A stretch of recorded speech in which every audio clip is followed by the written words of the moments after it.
ابھی آپ تمام نے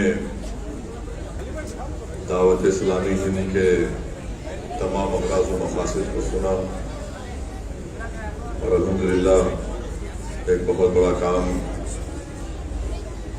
حیدرآباد میں اور وطن عزیز کے مختلف ریاست میں شہروں میں انجام دیا جا رہا ہے۔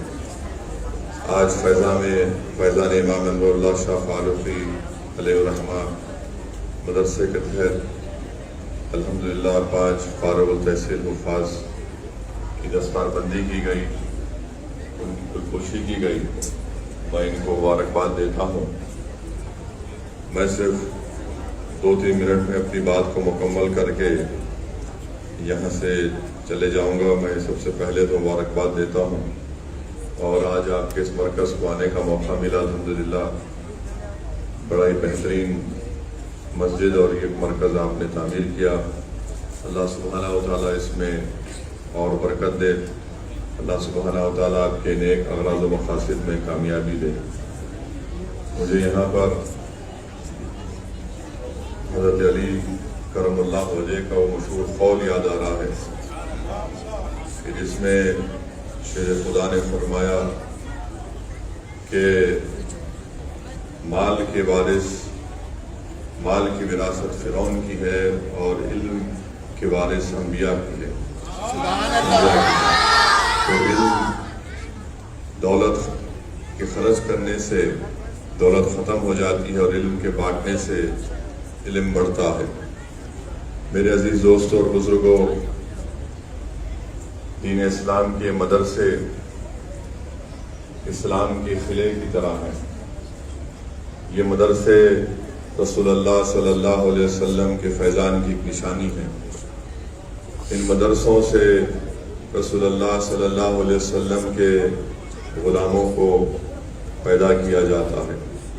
یہ مدرسے ہمارے لیے ایک چراغ ہیں، اور اگر کوئی ہمارے قلعے میں درار ڈالنے کی کوشش کرے گا تو ہم خاموش تماشائی بنے بیٹھے نہیں رہیں گے۔ اور علم دین اسلام کے لیے بہت ضروری ہے، اور بغیر علم کے ایک مسلمان اللہ کو بھی نہیں پہچان سکتا ہے۔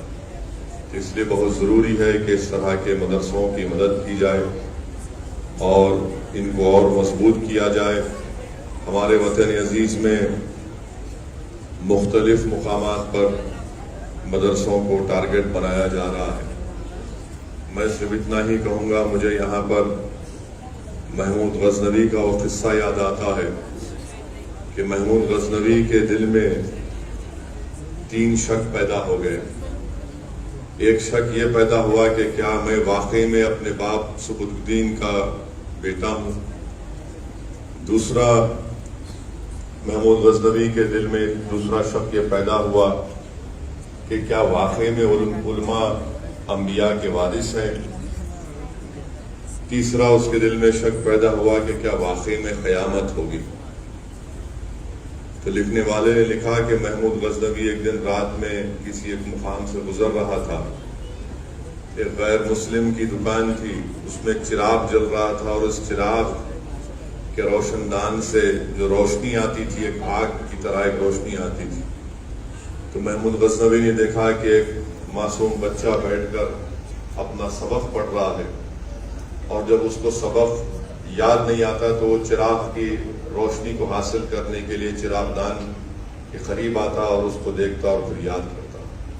تو محمود غزنوی نے اس بچے سے پوچھا کہ تم کون ہو؟ اس بچے نے اپنا تعارف کرایا کہ میں فلاں مدرسے میں پڑھتا ہوں اور اپنا سبق یاد کرنے کے لیے یہاں پر اس مقام پر بیٹھتا ہوں۔ تو محمود غزنوی نے اس سے پوچھا کہ کیا تمہارے پاس چراغ نہیں ہے؟ تو بچے نے کہا کہ نہیں، دن میں مدرسے میں پڑھتا ہوں اور رات میں میرے گھر میں چراغ کے لیے تیل کے لیے پیسے نہیں ہیں۔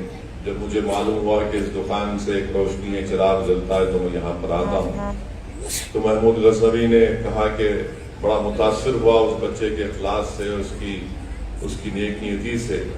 تو محمود غزنوی نے کہا کہ میں آج سے فلاں شخص کو یہاں پر رکھتا ہوں، وہ تم کو لینٹین دے گا، لینٹین کا انتظام کرائے گا اور تیل بھی اس میں مہیا کرا دے گا۔ تو اس بچے کی زبان سے نکلا جزاک اللہ جزاک اللہ۔ تو محمود غزنوی نے کہا کہ مجھے جو اس معصوم بچے کی زبان سے جزاک اللہ کے لفظ کو سنا تو مجھے بڑی ٹھنڈک محسوس ہوئی، سکون محسوس ہوا۔ رات میں محمود غزنوی اپنے گھر کو گئے اور جب ان کی آنکھیں بند ہوئیں تو اللہ سبحانہ و تعالیٰ نے ان کے دل کی نگاہوں کو کھولا۔ رات میں محمود غزنوی کو محمد مصطفیٰ صلی اللہ علیہ وسلم کی زیارت ہوئی اور اللہ کے رسول صلی اللہ علیہ وسلم نے فرمایا کہ محمود تم نے ہماری وارث کے لیے اس کے پڑھنے کا انتظام کیا، قیامت کے دن میں تمہاری سفارش کروں گا۔ اور بلکہ وہ لکھنے والے نے لکھا کہ اللہ کے رسول صلی اللہ علیہ وسلم نے فرمایا ان کے والد کا نام لے کر کہا ہے سعودین کے بیٹے۔ تو اس سے معلوم ہوا کہ جو مدرسوں کی مدد کرتے ہیں، جو مدرسوں میں پڑھنے والے بچوں کی مدد کرتے ہیں، اللہ سبحانہ و تعالیٰ ان کی مدد کرتا ہے۔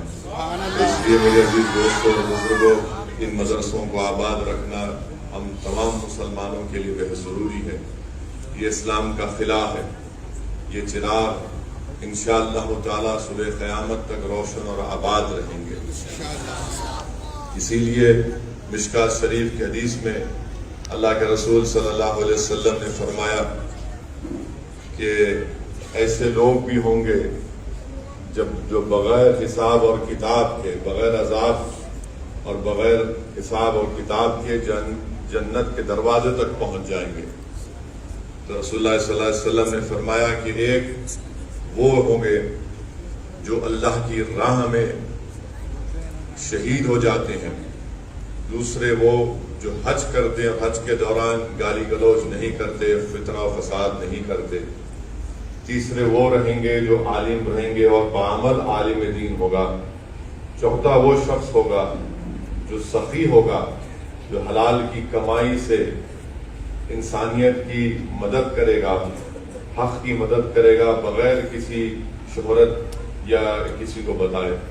تو جب ان چار لوگوں کو جنت کے دروازے پر بغیر کسی حساب کے عذاب کے پہنچا دیا جائے گا تو ان چاروں میں بحث ہوگی کہ سب سے پہلے جنت میں کون جائے گا۔ اللہ سبحانہ و تعالیٰ حضرت جبریل امی کو بھیجائے گا کہ آپ جا کر اس کا فیصلہ کرو۔ حضرت جبریل اس شخص سے پوچھیں گے جو شہید تھا، اس سے پوچھیں گے کہ تو نے اللہ کی راہ میں اپنی شہادت کیوں پیش کی؟ تو وہ کہتا ہے کہ میں نے دین اسلام کی کامیابی کے لیے اور کلمہ حق کی سربلندی کے لیے میں نے اپنے خون کا خطرہ بہایا۔ پھر جبرائیل علیہ السلام اس سے پوچھیں گے کہ تم نے یہ کہاں سے سیکھا، کہاں سے سنا؟ تو وہ کہے گا کہ میں نے ایک عالم کی زبان سے سنا۔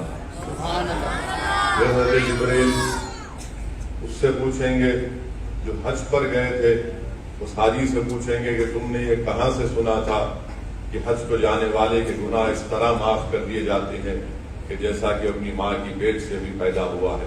وہ حاجی کہے گا کہ میں نے ایک عالم دین کی زبان سے سنا تھا۔